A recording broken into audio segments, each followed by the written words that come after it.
Kayo po ba mga bossing ko ay lagi na lamang pong walang pera, bagamat kayo ay masipag at madiskarte? Asya malaking katanungan nga yan, bakit ganon? Ngayon po mga bossing ko ay marami tayong pwedeng gawin na pamamaraan upang sa ganon hindi kayo lagi nauubusan ng pera. Kumuha po kayo mga bossing ko ng bulak na kagaya nito. Kung mapapansin ninyo, paikot po siya mga bossing ko for never ending. At magaan po ang bulak, ito po mga bossing ko ay pagagaanin ang daloy ng swerte lalo na sa pera. At ito po ay kulay puti, kayo po ay tutulungan ito para kung ano man yung madilim na mundo po ninyo ay tutulungan kayo na magkaroon ng solusyon para hindi na laging kayo namumblema sa mga problema nyo pagdadaanan lalo na sa pera. At ang gandang tambalan nito mga bossing ko ay ang bawang. Ang bawang mga bossing ko ay isa sa mga mabisang pantaboy ng mga negatibong espiritu. Itong dalawang ito ay perpektong sangkap upang sa ganon, kayo po hindi lagi nauubusan ng pera.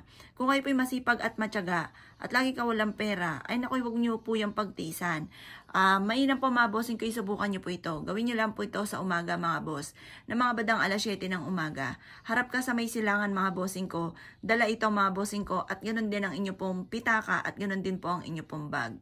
Ngayon po mga bossing ko, kayo po ay mas mainam na alisin niyo muna ang mga laman ng inyo pong bag at ipagpag niyo po muna yan. At kung kayo po ay may oras pa, kumuha ka ng tubig, lagyan niyo ito ng kapranggot na asin at ganoon din ng suka. Kumuha po kayo suka mga bossing. Kumuha po kayo ng bulak at punasan ng bag po ninyo at ang pitaka. Painitan niyo po ito sa liwanag ng sinag ng araw.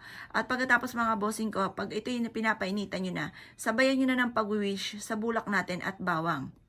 Sabihin niyo po, sa pamamagitan ng aking sipag at tiyaga at pananalig sa Panginoon ay makakamtan ko lahat na aking mga pinapangarap. Siksik naglig at umaapaw at maraming blessing ang darating sa akin at kailanman na hindi na ako mamumblema tungkol sa usapin ng pera. Gawin niyo po ito na may paniniwala mga bossing ko.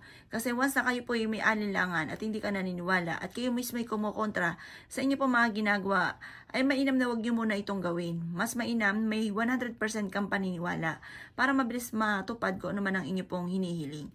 Tapos kapag gumawa ka ng mga pampaswerte or nag-avail ka ng mga pampaswerte, dapat pa mga bossing ko ay lalo nyo sisipagan.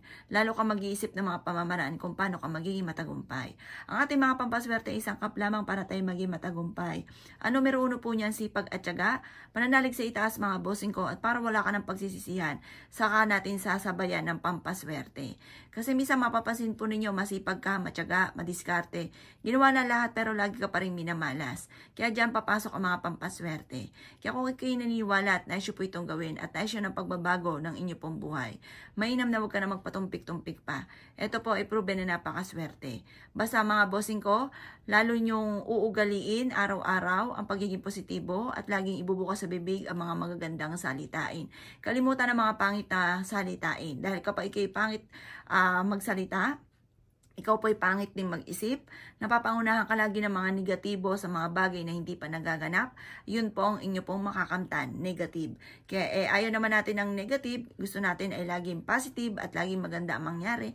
Kaya bago-baguhin ang sistema ng mga negatibong isipin, imbis na negatibong isipin, panay positive at magiging matagumpay po tayo. Kaya kung ikinaniwala at nais po itong gawin, ay siya mga boss.